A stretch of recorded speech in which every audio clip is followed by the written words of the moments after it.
The trash can falls and traps whatever is underneath. No power source needed, no complex calibrations. The workshop hummed with energy as the testing day approached. All around the massive room, alien cadets worked on their traps with an intensity that bordered on desperation. This was more than just a grade. This was pride. This was proving that your species, your civilization, your way of thinking was superior. Trixall stood before his workstation like a conductor before an orchestra.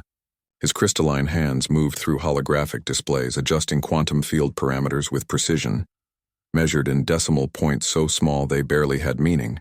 His trap was beautiful in its complexity. Invisible lines of force that would entangle anything passing through them at the molecular level. The energy matrix required constant calibration.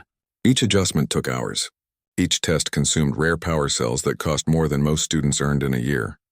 The quantum entanglement must be perfect, he muttered to himself, his voice like music played on glass instruments. Any variance greater than 0.003%, and the whole system collapses. A small fluctuation appeared in his readings. His colors shifted to frustrated orange.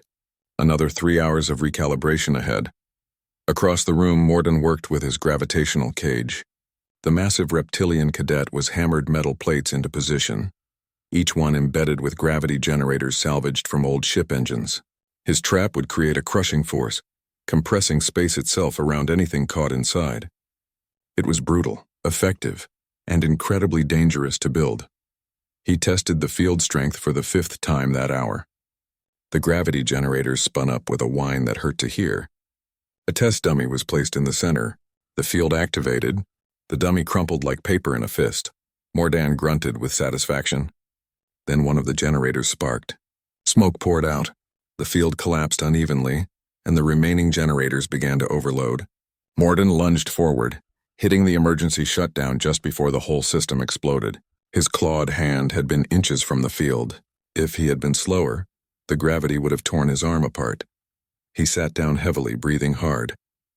6 hours of repairs now. At least other students faced similar problems. A gaseous species cadet had designed a containment field that worked perfectly, but drained power so fast it could only run for 90 seconds. A silicon-based student built a crystallization chamber that would freeze anything inside it solid, but the activation time was too slow. By the time it triggered, a real enemy would be long gone. Advanced technology required advanced solutions to advanced problems. Every system had dependencies. Power sources, rare materials, precise calibrations. When something went wrong, fixing it was never simple. In the corner of the workshop, far from the expensive equipment and holographic displays, the humans worked with hand tools. June measured cable lengths with a physical measuring tape. Not a laser measuring device, not a quantum displacement calculator, a cloth tape measure like his grandfather might have used. He cut the cable with wire cutters, tied knots by hand, tested the strength by pulling on it. Hana worked on the trigger mechanism. She had found pressure sensors from broken equipment, but she did not trust electronics alone. She built a backup mechanical trigger. If the sensors failed, the mechanical system would still work. Springs, levers, physical connections that did not need power. Kira assembled the counterweight system, balancing the weights carefully until the system responded quickly, but not so fast that it might jam. She tested it over and over, adjusting small details, adding a bit more weight here, loosening a connection there, making it smooth. They worked in relative silence. No dramatic displays, no complex calculations streaming across holographic screens. Just 3 humans building something with their hands, testing it, improving it, testing it again. Trixall passed by their station during one of his breaks from calibration. He stopped watching them work. His crystalline face was hard to read, but his colors shifted through patterns that might have been curiosity mixed with contempt. "You are still working with that refuse container?" he asked. June looked up from tying a knot in the cable. "Still working with it. Almost done, actually." Trixall's colors shifted to amused blue. "Almost done? I have been working for 40 hours and still have another 10 hours of calibration ahead. You cannot possibly have a functional trap built in so little time." Kira pulled the trigger mechanism. The trash can fell smoothly, hitting the ground with a metallic clang. The counterweight rose. Everything worked perfectly. She reset the trap, lifting the can back into position and setting the trigger again. The whole process took 30 seconds. Seems functional to me, she said. Trixall stared. His colors cycled through several patterns that might have been confusion. But there is no power source. No energy matrix. No quantum fields. How can it possibly work? Hana explained patiently, like she was teaching a child basic concepts. Gravity pulls the can down. The weight of the can traps whatever is underneath. No power needed. Gravity is always on. That is primitive, Trixall said, but his voice had lost some of its earlier certainty. It is effective, June replied. Sometimes that is all that matters. Trixall stood there for a moment longer, then walked away without another word. His colors had shifted to thoughtful purple. Maybe he was starting to wonder if complexity was always the answer. As the hours counted down to testing, more problems emerged for other students. A biomechanical trap that used living organisms malfunctioned when the organisms died from stress. A dimensional pocket trap accidentally created a micro-black hole that had to be contained by station security. 3 students had to restart their projects completely when their initial designs proved impossible to complete in the time remaining. The humans finished early. With hours to spare before the deadline, they had a complete, functional trap. They spent the remaining time not adding complexity, but removing it, making the trigger more sensitive, simplifying the reset process, testing it in different configurations. Professor Velthar made his rounds again, checking on each student's progress. When he reached Trixall's station, he found the crystalline cadet surrounded by error messages floating in holographic space. I need one specific crystal, Trixall explained, stress making his colors flicker rapidly. Without it, the quantum entanglement will not stabilize. The crystal is not available on this station. I have placed an emergency order, but it will not arrive for another 3 hours. After the deadline, Professor Velthar clicked his mandibles. Then you will test with an unstable system or forfeit the assignment. Trixall's colors went gray. Testing with an unstable quantum field was dangerous and would probably fail, but forfeiting meant automatic failure of the entire course. He had no good options. At Morden Station, the repairs were taking longer than expected. The gravity generators were delicate despite their brutal appearance. Each one had to be perfectly aligned with the others. He had welded through the night, his powerful hands working with surprising precision. But time was running out. Professor Velthar reached the human station last. He examined their completed trap with his compound eyes that could see in spectrums humans could not imagine. He walked around it, tested the trigger with one of his limbs. Watch the can fall and be reset. You have completed early, he observed. Yes, Professor, Kira replied. No power source, no rare materials, no quantum mechanics or gravitational manipulation. His mandibles clicked rapidly. Only mechanical advantage in gravity. That is correct, Professor. The professor was quiet for a long moment. What happens if the rope breaks? June pointed to the backup cable they had installed. We have redundancy. 2 separate lines. Either one can hold the weight. What if the trigger jams? Hana showed him the mechanical backup system. Electronic trigger is primary. Mechanical trigger is backup. Both work independently. What if the environment has no gravity? Kira smiled slightly. Then we would build a different trap. But most places have gravity. Most places have objects that can fall. Most places have containers and rope. This design works in most situations. Professor Velthar's mandibles clicked in what might have been approval. You have thought about failure points and redundancy. Many of your classmates have not. They trust their technology to work perfectly. But technology fails, especially in combat, especially under stress. He moved away, leaving the humans wondering what he really thought. With Professor Velthar, praise and criticism sounded almost the same. The deadline arrived. Students scrambled to finish. Some succeeded. Some failed. Trixall managed to stabilize his quantum field enough to test, though it was far from perfect. Morden got his gravitational cage working, though one generator still sparked occasionally. The humans sat by their trash can trap and waited. It was ready. It had been ready for hours. No last-minute panic. No desperate calibrations. Just a simple mechanical device that worked the same way every time. That night, June could not sleep. Tomorrow they would test against the simulated hostile. Tomorrow they would see if thousands of years of human trap-making knowledge could compete with advanced alien technology. He got up and walked back to the workshop. In the dim emergency lighting, He could see other students still working, trying to fix last problems, making final adjustments. The morning sun never reached Station Theta 9. Floating in the darkness between stars, the massive military academy relied on artificial lights that hummed constantly through its metal corridors. June walked those corridors now, his boots clicking, against the floor in a rhythm that felt almost lonely. He was the only human at the academy, the only one of his kind among thousands of alien cadets from across the galaxy. He entered the survival tactics classroom and immediately felt the familiar weight of attention. Eyes turned toward him, not human eyes. Crystalline optical sensors, compound insect lenses, thermal pits that saw in heat rather than light. All of them watching, always watching. June had learned to ignore it mostly. He found his seat next to Hana, another human cadet who had arrived 3 months after him. She gave him a small nod. No words needed. They understood each other in ways the aliens never quite grasped. Kira sat 2 rows back. She was the 3rd human at the academy, their unofficial leader, though no one had actually voted on it. She just had that quality about her. When she spoke, people listened. Even the aliens who thought humans were primitive creatures barely worth acknowledging. The classroom fell silent as Professor Velthar entered. He was massive, an insectoid being that stood nearly 8 feet tall, on 4 legs with another 4 limbs that could serve as either arms or legs depending on his needs. His exoskeleton gleamed like polished black metal. His mandibles clicked as he moved. A sound that most students had learned meant he was thinking.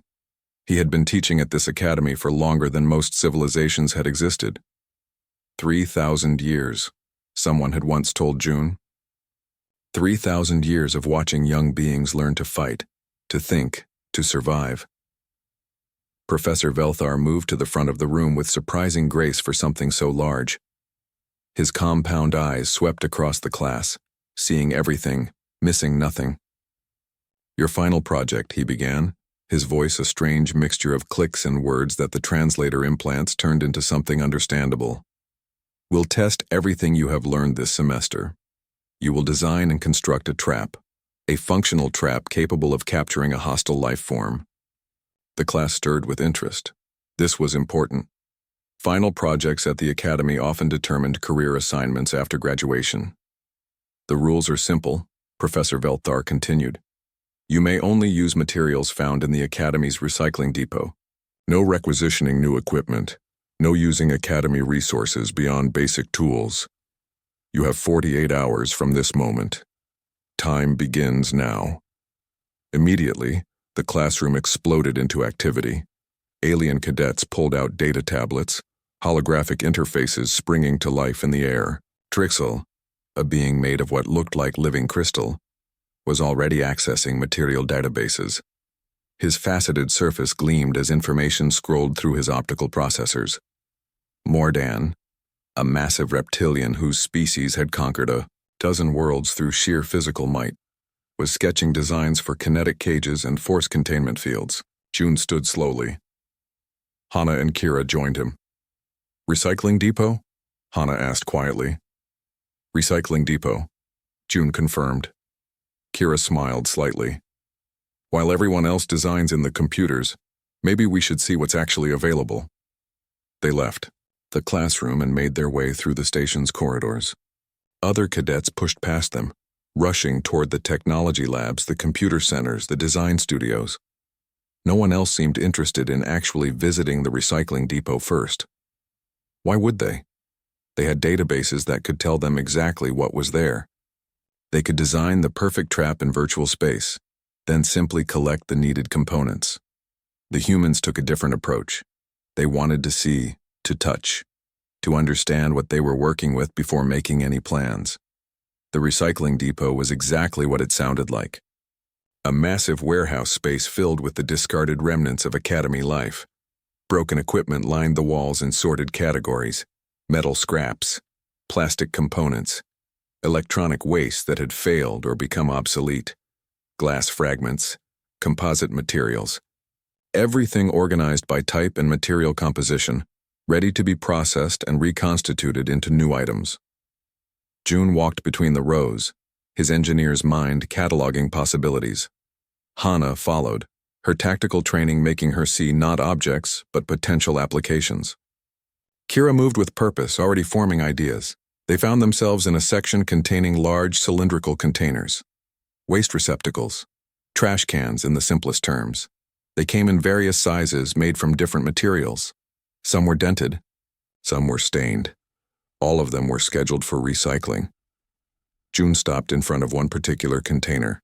It was about 3 feet tall, made of reinforced metal. Heavy. Durable. He tapped it with his knuckles, listening to the sound. Solid. He tipped it over, examining the edges, the weight distribution, the structural integrity. "What are you thinking?" Hana asked. June set the trash can upright again. He looked at his fellow humans, a slow smile spreading across his face. "I think we've got everything we need right here." Kira raised an eyebrow. "A trash can?" "A trash can," June confirmed. "Plus some rope, a counterweight system, and a simple trigger mechanism. Basic physics. Gravity does the work." Hana was quiet for a moment, her mind already working through the mechanics. Then she nodded slowly. "A deadfall trap. One of the oldest designs in human history." "Exactly," June said. "Everyone else will be building complicated electronic systems, force fields, energy matrices, sophisticated sensors, all things that need power, calibration, and rare materials." He patted the trash can. "This just needs gravity, and gravity works everywhere." They gathered the materials they needed. The trash can, several lengths of cable from the metal scrap section, some heavy plates that could serve as counterweights, a few small sensors that still functioned, salvaged from broken equipment. Not for the trap itself, but for the trigger system. They could make it pressure sensitive, responsive to weight on a plate. Simple. Reliable. As they wheeled their collection, back toward the workshop areas, they passed other cadets hauling crates of sophisticated components, crystalline matrices, quantum processors, microgravity generators, equipment that cost more than some starships. Trixall saw them coming and stopped. His crystalline form refracted the corridor lights into rainbow patterns as he looked at their simple cart. At the trash can sitting prominently on top. "You cannot be serious," he said. His voice was melodic, multiple tones overlapping. "You are building your trap from garbage?" June shrugged. "We're building it from materials available in the recycling depot, same as everyone else. But that is a waste container." Trixall's colors shifted toward what might have been disbelief or amusement, hard to tell with crystalline beings. "I am constructing a quantum entanglement net that will create an inescapable energy matrix. Mordan is building a gravitational compression cage. Others are using nanotechnology, biological agents, dimensional folding, and you bring a trash receptacle." Kira stepped forward. Her voice was calm, unbothered by the mockery. "We bring a solution that works. That's all the assignment requires." Trixall made a sound like wind chimes in a storm. Laughter, probably. "You will fail. Humans always think their primitive methods can compete with advanced civilizations. You cannot. We evolved beyond mechanical simplicity millennia ago." He walked away, his crystalline feet clicking on the metal floor. Other aliens stared as they passed. Some seemed curious. Most seemed dismissive. The humans with their trash can. It would make a good story when they failed. Back in their assigned workspace, the humans began to work. No holographic displays, no quantum calculations, just hands-on engineering. June took measurements. Hana calculated weight ratios and fall speeds. Kira assembled the counterweight system using the heavy plates and cable. They worked through the first night. Around them, other cadets struggled with their sophisticated designs. Complex systems required complex solutions. Every variable had to be accounted for. Every component had to interface correctly. The slightest miscalculation could cause catastrophic failure. The human trap was simpler. Suspend the trash can above a trigger plate, connect it to a counterweight system that held it up. When something stepped on the trigger, the counterweight would release. The trash can would fall. Gravity would do the rest. basic physics that had worked for thousands of years on Earth. By the second morning, they had a working prototype. They tested it with a weighted dummy. The trigger activated perfectly. The trash can fell with satisfying speed. The dummy was trapped inside, the weight of the can and the momentum of the fall making it impossible to escape easily. Professor Velthar walked through the workshop, observing each project. He spent a long time at Trixall Station, watching the crystalline cadet calibrate quantum fields. He examined Mordon's gravitational cage, nodding at the brutal efficiency of it. He observed others working with technology that seemed almost magical in its complexity. Then he came to the humans. He stood for a long time, his compound eyes taking in every detail of their simple trap. His mandibles clicked rapidly. A sound they had learned meant intense thought. "Explain your design," he said finally. June stepped forward. "It's a mechanical deadfall trap, Professor. The prey steps on the trigger plate here, which releases the counterweight." The testing arena was the largest space on Station Theta 9. It had to be. The Academy trained students from species that ranged from microscopic swarms to beings the size of small buildings. The arena could simulate any environment: rocky terrain, dense forests, metal corridors, open plains, zero-gravity zones, underwater sections, even toxic atmospheres. Today, the arena was configured with multiple test zones. Each student would place their trap in their assigned area and face the same challenge. A hostile construct, not a real creature, but a mechanical simulation programmed with predator behaviors. It could think. It could adapt. It had sensors that detected heat, movement, energy signatures, and chemical traces. It was designed to be smart enough to avoid obvious traps. The viewing gallery was packed. Every student not currently testing filled the seats. Instructors from other departments came to watch. Even some senior military officers attended. Word had spread about the human trash can. People wanted to see what would happen. Professor Velthar stood at the center of the arena floor, his massive form visible from every angle. His voice, amplified by the arena's sound system, echoed through the space. Testing will proceed in alphabetical order by species designation.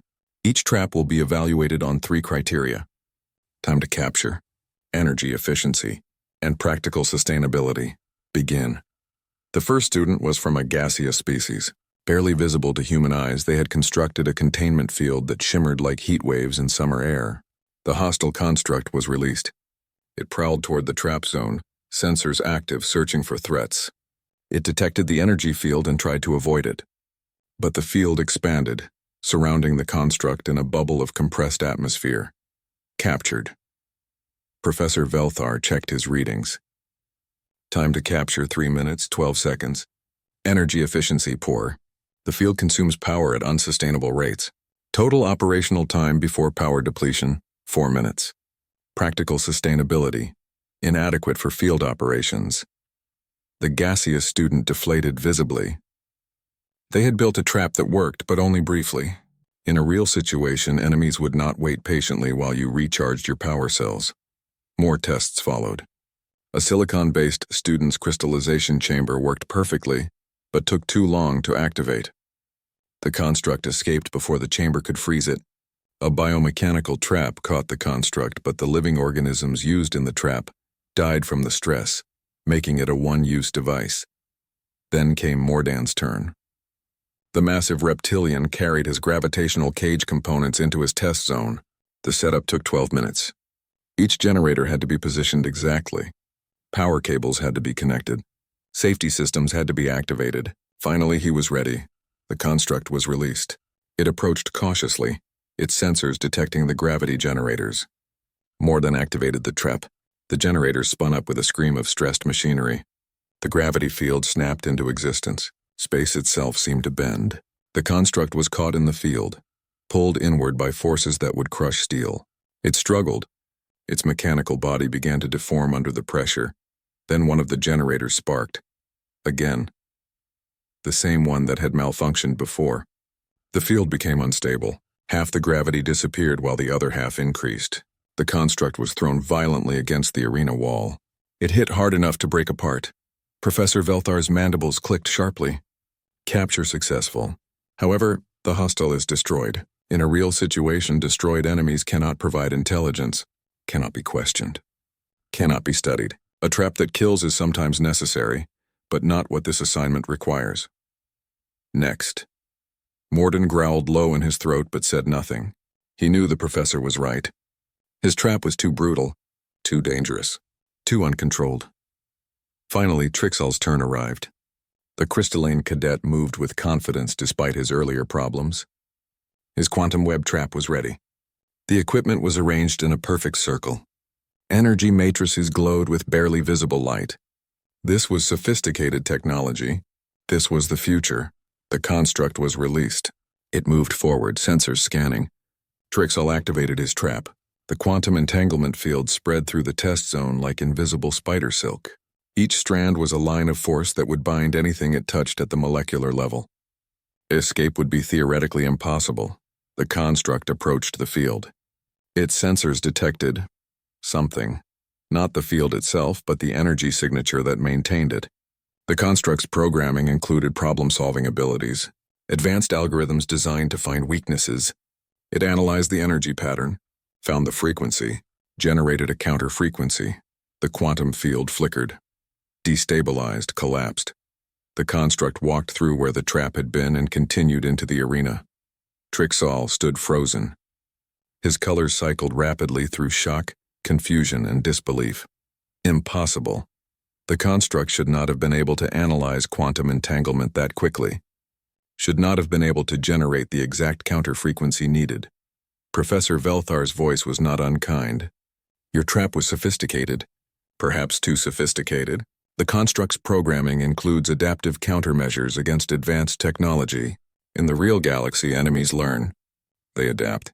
They steal technology and learn to defeat it. Sometimes, cadet, the most advanced solution creates the most obvious weakness. Trixall said nothing. His colors had gone dull gray. Defeated. The gallery was quiet now. The best technology had failed. The most sophisticated designs had problems. What would work? Final test, Professor Velthar announced. Human cadets. The gallery erupted. Not in applause. In laughter. In disbelief. After watching quantum fields and gravity manipulation, they were going to test a trash can? Some students were openly laughing. Others shook their heads or whatever appendages served that purpose for their species. Morden's voice boomed across the arena. This is waste of time. They have garbage. My trap nearly worked. Their trash container will do nothing. Professor Velthar clicked his mandibles sharply. The laughter stopped. They completed the assignment. They will test. Silence. June, Hana, and Kira carried their trap to the test zone. The trash can, the rope, the counterweight, the trigger plate. Everything simple. Everything visible. No hidden technology. No secret weapons, just physics. They set it up in a corridor section of the arena, positioned the trash can overhead, arranged the trigger plate below, scattered some debris around to make it look natural, added bait to the trigger area using food synthesizer waste that would attract the construct's simulated hunger response. The setup took 90 seconds.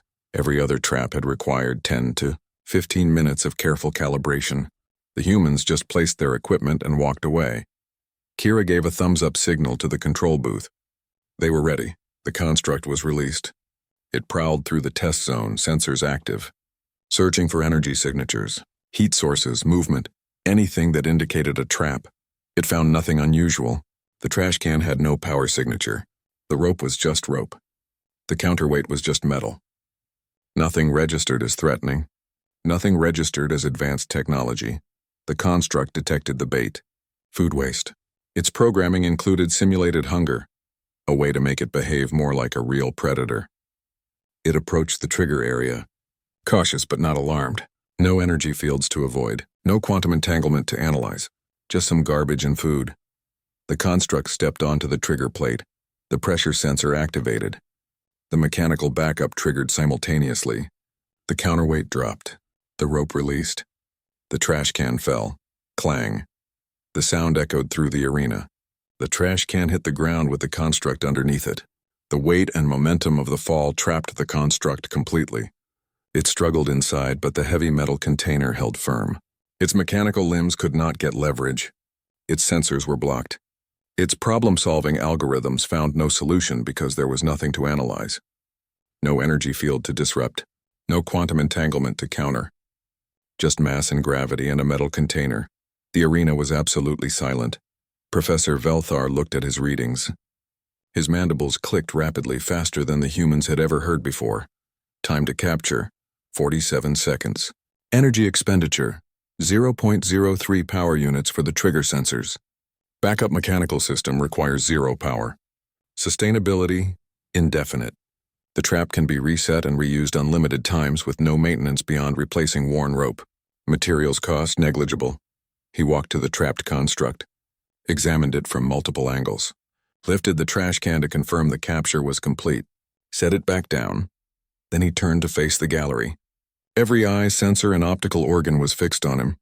This trap has no advanced technology, no rare materials, no complex calibration, yet it succeeded where sophisticated designs failed. Why? He paused, letting the question hang in the air. Because it is simple.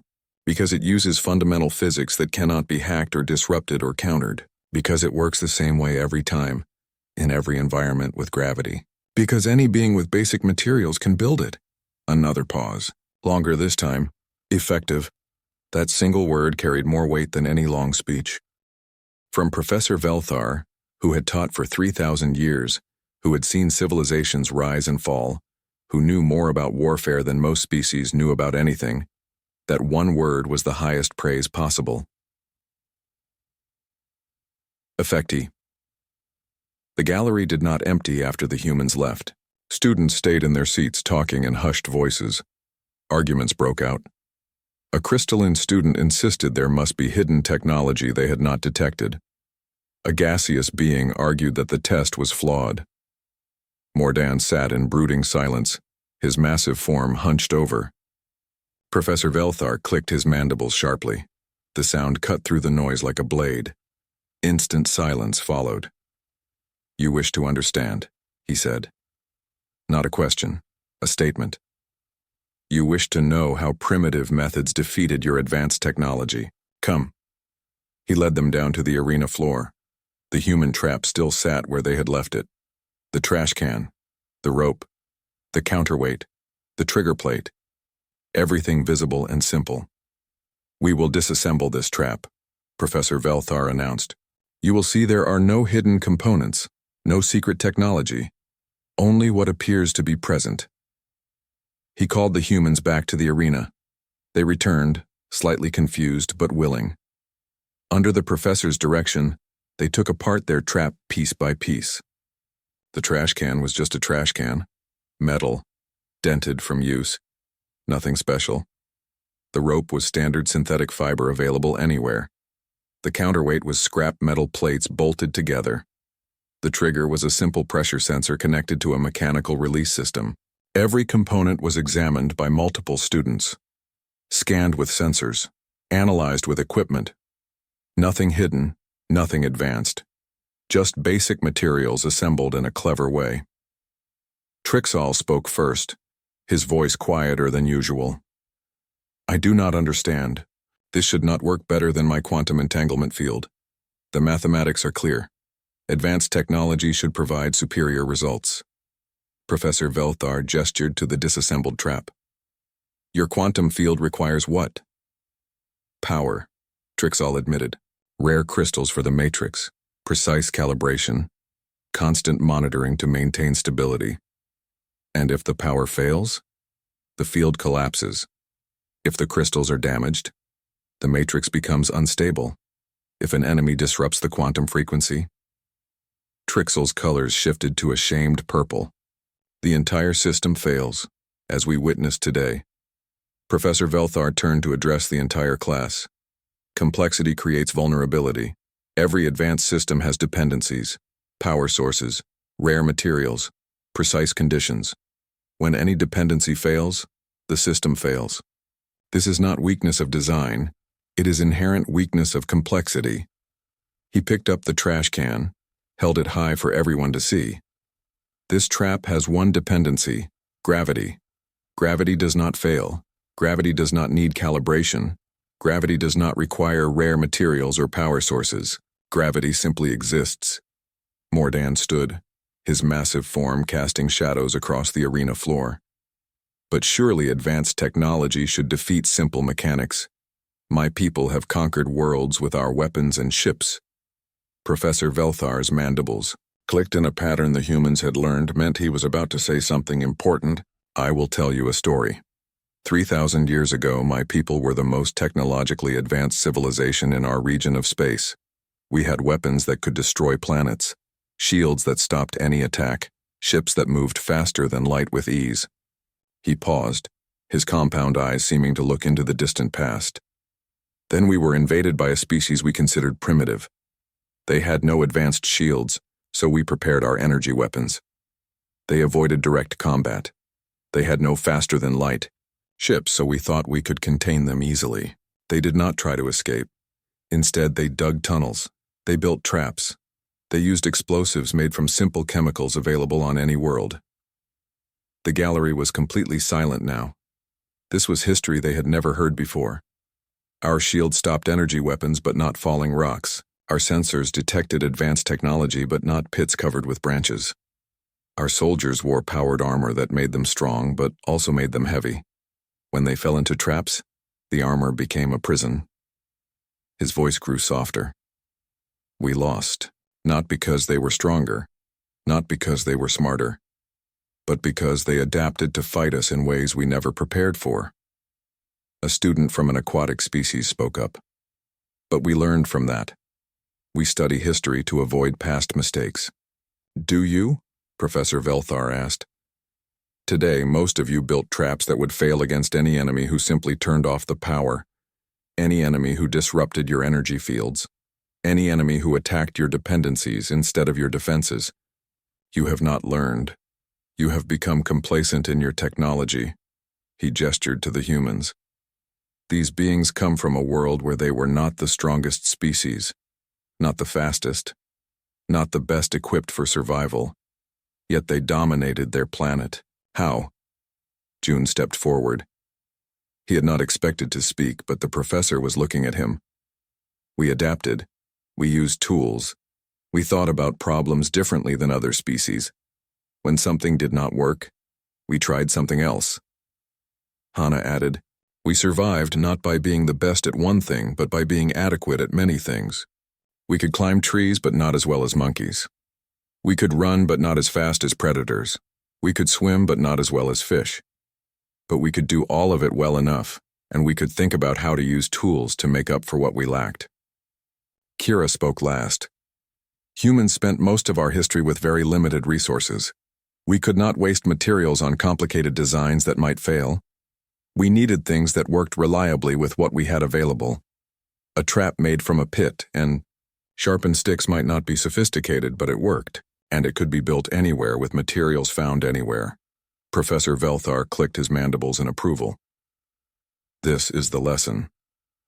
Not that simple is always better than complex, but that reliability and adaptability often matter more than sophistication. A trap that works 90% of the time with basic materials is more valuable than a trap that works 100% of the time, but requires rare components. A long silence followed. Students processing this information, reconsidering their assumptions about technology and progress. Finally, Trixall approached the humans. His crystalline form had shifted to humble blue colors.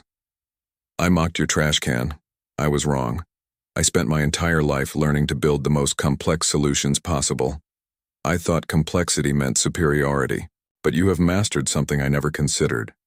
Building the simplest solution that still works.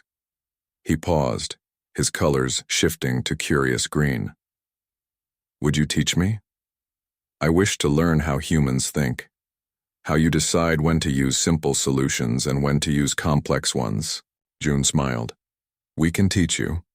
But the first lesson is this. You already know how to build complex systems. Now you need to learn to ask a different question. Not, what is the most advanced solution I can build? But what is the simplest solution? That will work?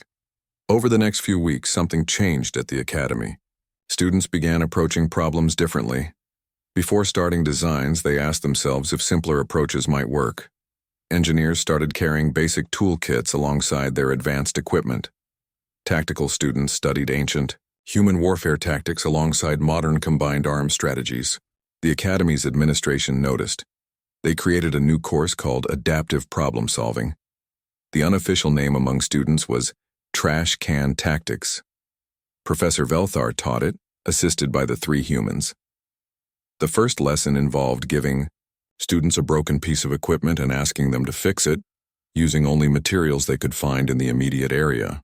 No requisitioning parts, no using advanced tools, just improvisation and creativity. Trixel spent 3 hours trying to design a complex repair using holographic models. Mordan tried to force the broken parts back together through sheer strength. Most students struggled, trying to solve the problem the way they had been taught. Use technology, apply force, design sophisticated solutions. The humans fixed their broken equipment in 20 minutes using wire scavenged from a wall panel and a piece of plastic melted over a heating vent to form a makeshift seal. It was not pretty. It would not last forever. But it worked well enough for the task required. Professor Velthar pointed at the human repair. This is field expedient engineering. Not permanent, not sophisticated, but effective enough to complete the mission. In real combat, perfect solutions are rare. Adequate solutions that work right now are what keeps you alive. The course became popular, not just with cadets, but with instructors and visiting military officers. Word spread through the galactic military community. There was an academy teaching human-style tactical thinking, teaching adaptability over specialization, teaching simplicity as a strength rather than a weakness. Recruitment requests for human tactical consultants began arriving. Military units wanted advisors who could teach them to think differently, to see solutions that advanced species had forgotten existed. One evening, June sat in the Academy's observation deck, looking out at the stars. Hana found him there. "Thinking about home?" she asked. "Thinking about how strange this all is," June replied. "We came here to learn from advanced civilizations. Instead, we ended up teaching them things they had forgotten." Hana sat beside him. "Maybe that is exactly what they needed. Sometimes the student teaches the teacher." Kira joined them, CA. The message arrived 6 weeks after the trash can incident. Official military channels. Priority encryption. Request for consultation from Admiral Kothrak, Supreme Commander of the 4th Fleet. He wanted to meet with the humans, in person. Immediately, Professor Velthar accompanied them to the meeting. The Admiral's office was on the military section of the station, a part most cadets never saw. Armed guards stood at every intersection. Security scanners analyzed them multiple times before allowing entry. This was serious business. Admiral Kothrak was massive even by his species standards, a warrior race that had dominated their home system through military might. His scaled hide bore scars from countless battles. His eyes were the cold yellow of a predator that had survived everything the galaxy could throw at him. He did not waste time with pleasantries. "I have a problem, pirates. Hitting our supply convoys with increasing frequency. They use hit-and-run tactics, steal technology, disappear before we can respond effectively." He activated a holographic display. Star charts appeared, showing convoy routes marked with red dots. Each dot was an attack. There were dozens of them. "We have tried everything," the Admiral continued. "More guards, more sensors, more sophisticated countermeasures. The pirates adapt. They steal our technology and learn to defeat it. Every solution we implement becomes obsolete within weeks." He looked directly at the humans. "I need something they will not expect. Something they cannot counter with stolen technology." Kira spoke first. "You want simple solutions? Low-tech traps they have never encountered before." The Admiral's expression might have been a smile. Hard to tell with his species. "I want trash cans. Metaphorically speaking. I want effective solutions that do not rely on technology the pirates can steal or defeat." June studied the holographic display. "Tell us about their typical attack pattern." The Admiral pulled up footage from previous attacks. Fast ships, electronic warfare to disable convoy defenses, boarding parties that cut through hulls and stole specific cargo containers. They were efficient, professional, organized. "They disable our electronic security with EMP bursts," the Admiral explained. They have armor that protects against energy weapons. They use quantum cutters to breach hull plating. They know exactly what cargo to take and how to take it quickly. Hana was already thinking. They are prepared for advanced defenses. Energy shields, armed drones, sophisticated sensors. What they are not prepared for is mechanical systems that do not rely on electronics. The humans spent the next 2 days working with the Admiral's engineering team. They designed a series of trap systems for convoy protection, all of them deliberately low-tech, all of them using principles that had worked on Earth for centuries. False cargo containers filled with weighted ballast instead of valuable equipment. When moved improperly, mechanical locks would engage, trapping whoever tried to steal them. Simple spring-loaded mechanisms that required no power. Once locked, the containers could only be opened with specific physical keys. No electronic override, no way to hack them. Tension wire systems stretched across likely boarding points, not visible to electronic sensors because they were just physical wires. When triggered, they would deploy cargo nets made from high-strength synthetic fibers. No power required, just tension and release mechanisms based on springs and levers. Pressurized foam dispensers hidden in cargo bay ceilings. Not sophisticated chemical weapons, just expanding foam like humans used for insulation and firefighting. When released, it would expand rapidly, filling spaces and immobilizing anyone caught in it. The foam was chemically activated, not electronically triggered. EMP bursts would not stop it. The military engineers were skeptical at first. One of them, a being that looked like a floating jellyfish made of metal, expressed concerns. These systems are not sophisticated. They lack redundancy protocols and remote monitoring capabilities. June explained patiently. That is exactly the point. The pirates disable sophisticated systems. They hack remote monitoring. They disrupt electronic redundancy. These traps work without any of that. They are mechanical, physical. You cannot hack a spring. You cannot disable a net with an EMP. The engineer still looked doubtful, but Admiral Kothrak made the decision.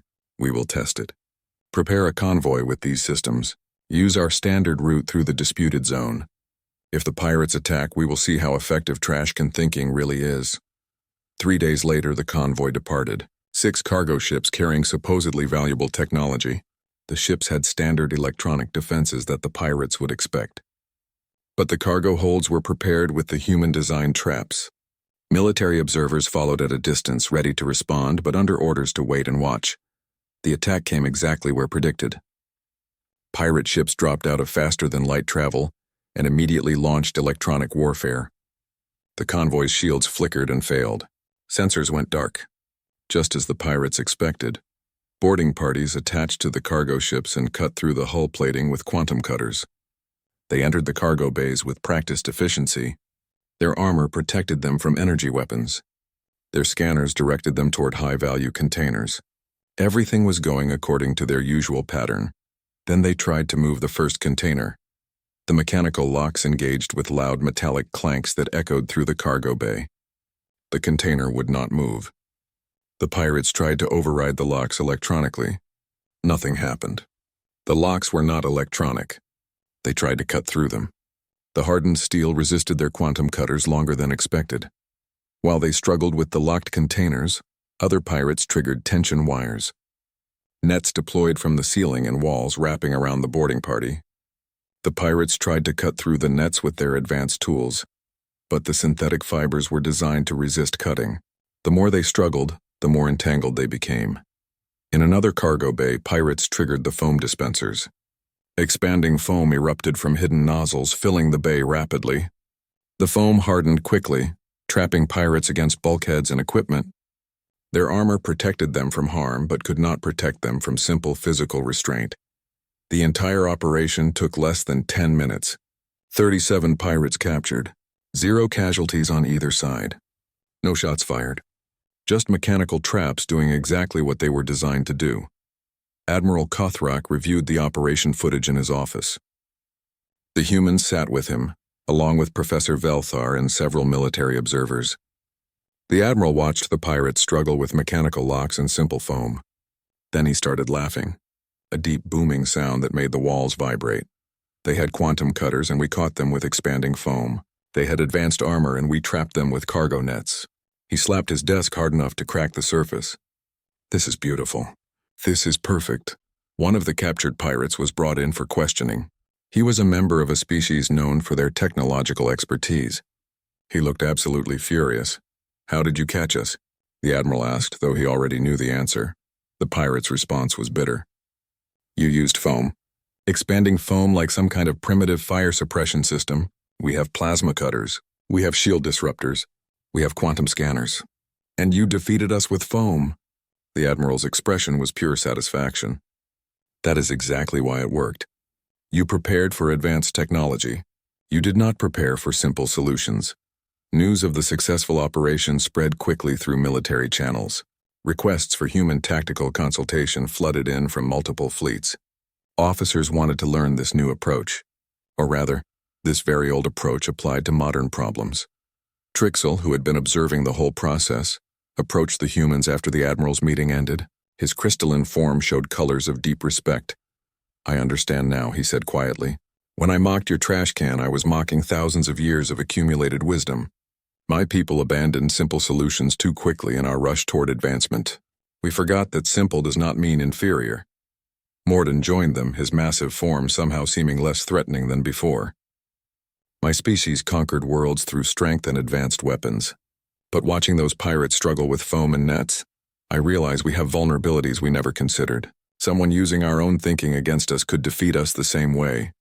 Professor Velthar's mandibles clicked in his satisfied pattern. This is the true lesson.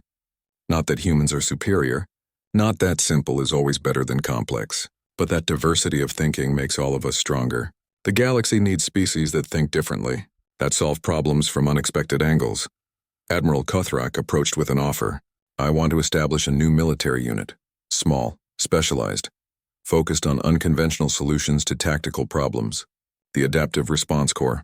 I want you 3 humans to lead it." Kira looked at June and Hana. They did not need to speak. They had been together long enough to communicate with glances. "We accept," Kira said, "but we have conditions. We recruit who we want. We train them our way, and we keep teaching at the academy. This knowledge needs to spread, not stay confined to one unit." The admiral agreed immediately. "Done, all of it. The galaxy needs more thinking like yours. The sooner we spread it, the better."